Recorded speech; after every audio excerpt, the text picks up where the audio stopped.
Zhejiang University. He returns to Pakistan tomorrow. Pakistan remains deeply concerned about the situation of our Palestinian brothers and sisters in Gaza.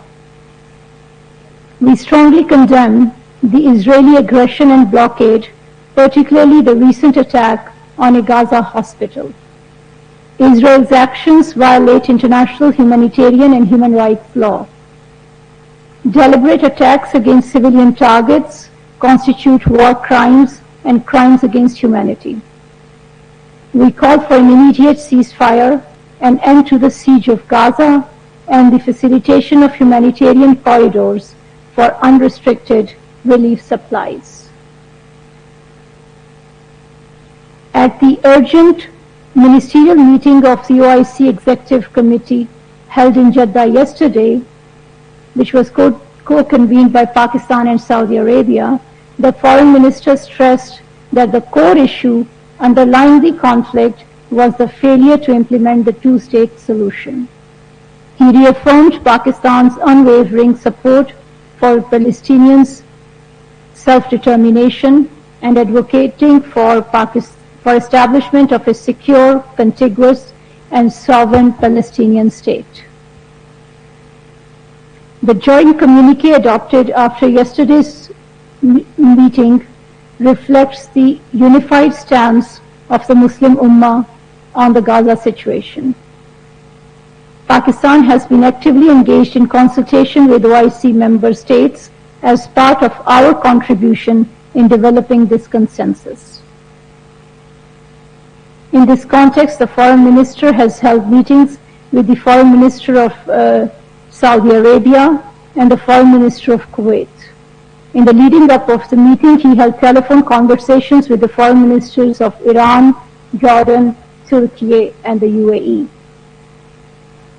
These conversations were centered around an in-depth discussion of the evolving situation in Gaza, with particular focus on the ongoing humanitarian crisis faced by the Palestinian people due to Israeli aggression and the siege of Gaza. These diplomatic exchanges exemplify Pakistan's steadfast commitment to fostering regional stability and advancing the cause of peace in the Middle East.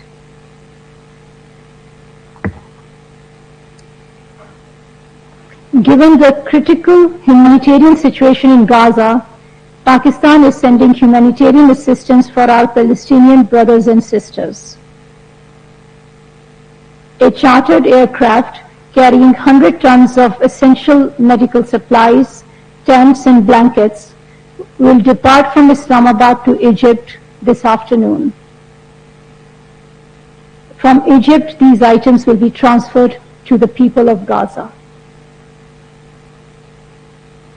Meanwhile, in our part of the world, another oppressed people continue to suffer at the hands of the Indian occupation forces in the Indian illegally occupied Jammu and Kashmir.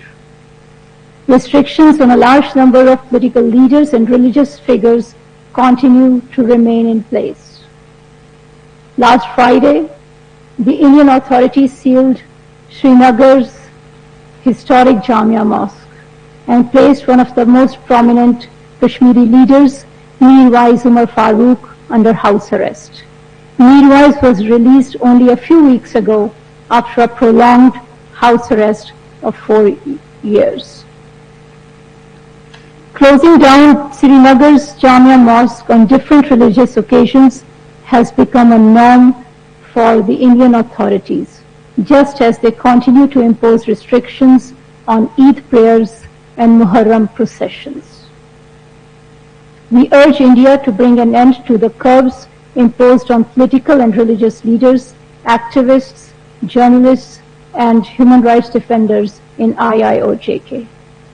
Pakistan will continue to support our Kashmiri brothers and sisters until the realization of their right to self-determination as enshrined in the UNSC resolutions. I thank you.